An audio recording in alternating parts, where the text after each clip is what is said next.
Hello dear students, how are you doing? Today I'm going to teach you how to use active and passive voices with auxiliary verbs such as can, shall, will, should, must, might, and other auxiliary verbs. Please follow this lesson attentively because you're going to know how to use these auxiliary verbs and how to use active passive sentences with those auxiliary verbs. I am Teacher Jasper, the one who is going to help you understand active passive voices and auxiliary verbs. Let's get started. But before starting our lesson, I would like to show you the word of today. To preserve. Preserve. What is the meaning of preserve? Iri ni ijambo ry'umunsi mbere y'isomo. Abasanzwe badukurikirana barabizi ko tubanza kuba ijambo ry'umunsi mbere y'isomo. Ku buryo ari akantu wibitseho kongera vocabulary yawe cyangwa se amagambo yawe ukoresha. Nice. To preserve means to keep or to protect. Ni ukurinda cyangwa kubika. That is to preserve. I can give you an example here. You can say, all Rwandans have the responsibility to preserve our Rwandan culture. Abanyarwanda bose bafite inshingano yo kurinda umuco nyarwanda. All Rwandans have the responsibility to preserve our Rwandan culture. That is the verb to preserve. To preserve means to protect, kurinda, or to keep something. Do you get it? When you are keeping something very attentively, yuri kurinda ikintu attentively, kugira ngo kidahungabana, you are preserving. You can preserve the culture. You can preserve the sovereignty of the country. You know sovereignty? Ubusugire bw'igihugu, ubudahangabwa bw'igihugu. You can preserve your culture and traditions. The culture and traditions. Nice. Good. Then here, I am going to show you how to use active sentence and passive sentence. I'm not going to explain the meaning of active sentence and passive sentence. Kuko twarabyize, abatariga passive sentences, active sentences uko zikorwa, they should go back to the last lessons. Mu masomo yashize mwasubirayo mukareba.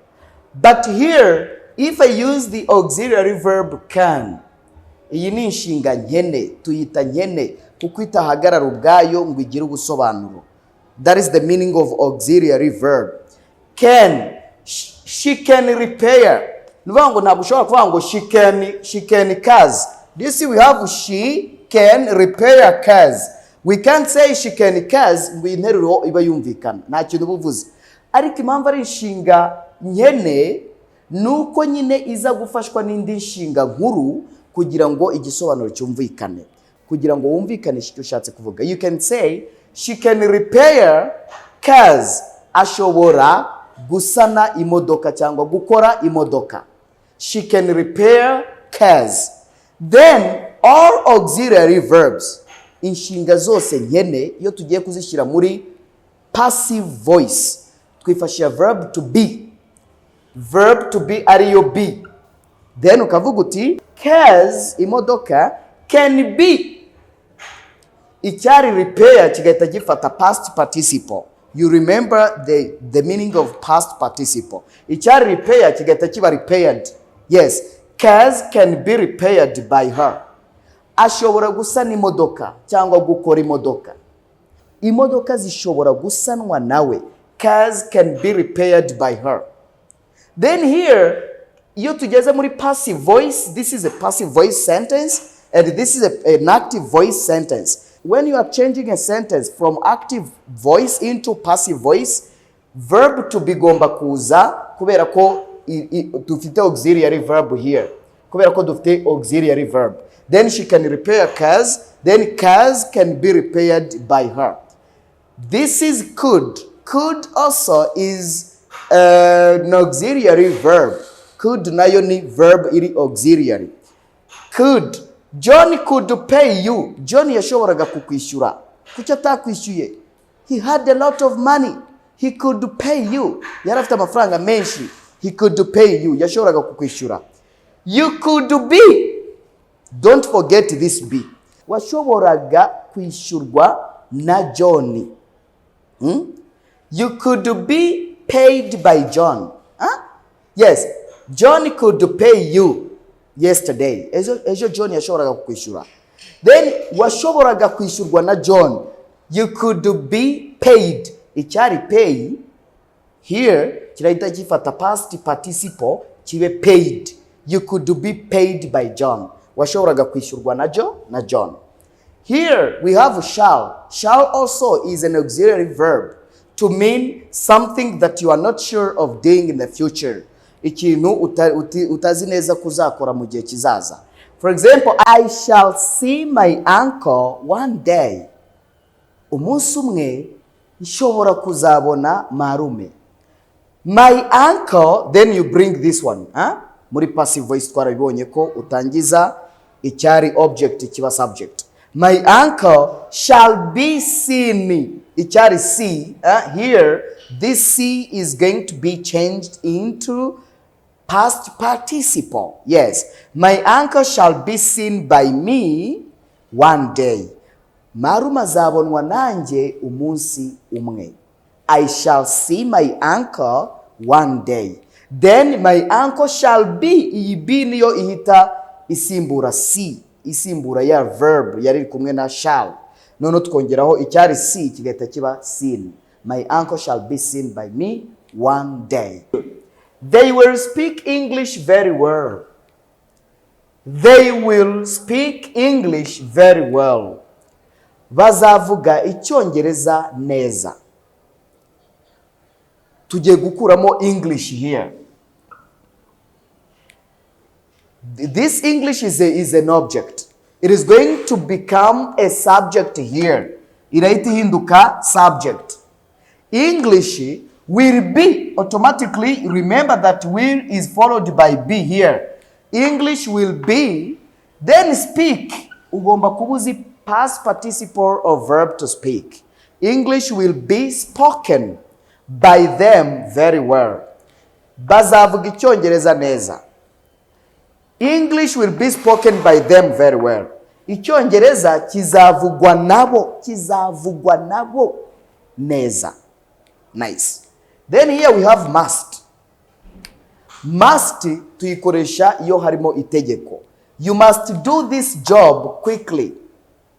You must do this job quickly. Ugomba. Must, it's an obligation. We use it to refer or to talk about or to mean the obligation. Tuyikoresha iyo tuvuga obligation. Ikintu kiri obligation. Ikintu cy'itegeko. An order, obligation. A must, a command. Dukoresha must iyo tuvuga command, order, obligation. Yes, you must do this job quickly. Ugomba gukora aka kazi neza. None tujya kuvuga ngo aka kazi kagomba gukorwa nawe neza. Then aka kazi, this job. You are going to start with this job. Kuko twinjiye muri passive voice here. This job must be. Do you see here? This job must be. Then do irahita ihinduka done. This job must be done by you quickly. Aka kazi kagomba gukorwa nawe vuba. Ugomba gukora aka kazi vuba. You must do this job quickly. In the passive voice, we say, this job must be done by you quickly. Nice. Then here we have should. Should tuyikoresha tugira umuntu inama. When you are giving someone a piece of advice, uri kugira umuntu inama, you will use should. For example, you should buy these oranges. Byaba byiza uguze aya maronji cyangwa izi mbuto. Then these oranges should be. Igihe cyose muri passive voice iyo dufite auxiliary verbs, dear friends, tukongeraho be. Nuvuga ngo be ntibura. Verb to be is there all the time. These oranges should be bought. Verb to buy ni ya buy ihindutse bought muri past participle. These oranges should be bought by Mary. Mary should buy these oranges. Maria gomba byaba byiza guze aya maronji. Then these oranges should be bought by Mary. Aya maronji agomba kugurwa na Maria. Byaba byiza guzwe na Maria kuko azamugira akamaro. Araza kuyarya mugira akamaro. That is a piece of advice. Uri kumugira inama cyangwa uri kumwereka ibishoboka. Yeah. Then might. They might steal our bags. Bashobora kwiba ibikapu byacu. They might steal our bags. Bashobora kwiba ibikapu byacu. Birashoboka ko babyiba. Then here our bags might tukongeraho be. Might be ukaba usigaranye umukoro wo kumenya steal ihinduka gute muri past participle. Ihinduka stolen. Then our bags might be stolen by them. Ibikapu byacu bishobora kwibwa nabo. Bashobora kwiba ibikapu byacu. They might steal our bags. Then, in passive voice you say, our bags might be stolen by them. Fantastic. Then, my dear students, this is the lesson that is very important. Iri ni isomo ry'ingenzi cyane. But we will keep on giving you other more examples. Tuzakomeza kubaha ingero nyinshi zitandukanye in order to understand better how to use active passive voices. Kugira ngo mwumve neza uko dukoresha active passive voices. But start with this one. Hera kuri iri somo ndetse n'amasomo yandi twakwigishije. We taught you a lot of lessons last time ago. Mu gihe cyashize twakwigisha amasomo menshi that are related to this one. Ajyanye n'iringiri. Try your best. Good. Then after getting this lesson, we are going to give you the message of the day. Tugiye kuguha isomo cyangwa se ubutumwa bw'umunsi.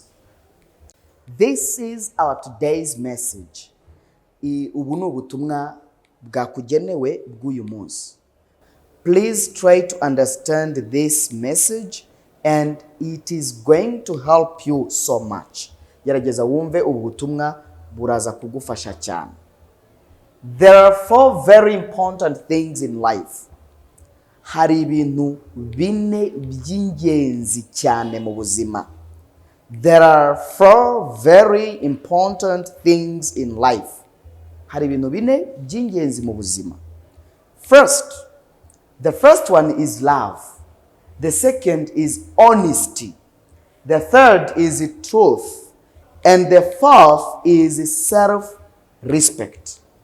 Icya kane ni self-respect. Without these in your life, you have nothing.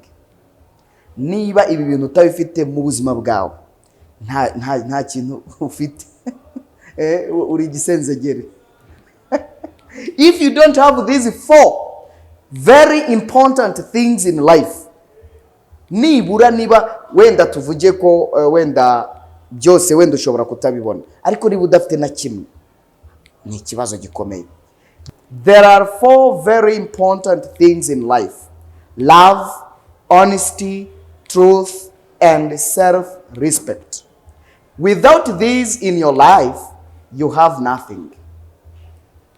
Hari ibintu bine by'ingenzi mu buzima, ari byo urukundo, ubunyangamugayo, honesty, truth, ukuri, and self-respect, ndetse no kwiyubaha. Without these in your life, niba ibi bintu utafite mu buzima bwawe, you have nothing. Nta kintu ufite.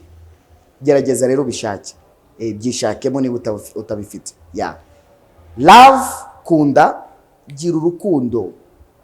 Kunda, kunda abantu. Honesty, ba inyangamugayo. Try to be honest person. Truth, gira ukuri mu byo ukora, and self-respect. Kandi niyubahe. Uretse wihesha agaciro kwa. Yeah. I thank you so much, my dear friends. We are together for the next lessons. Bye bye. See you when I see you.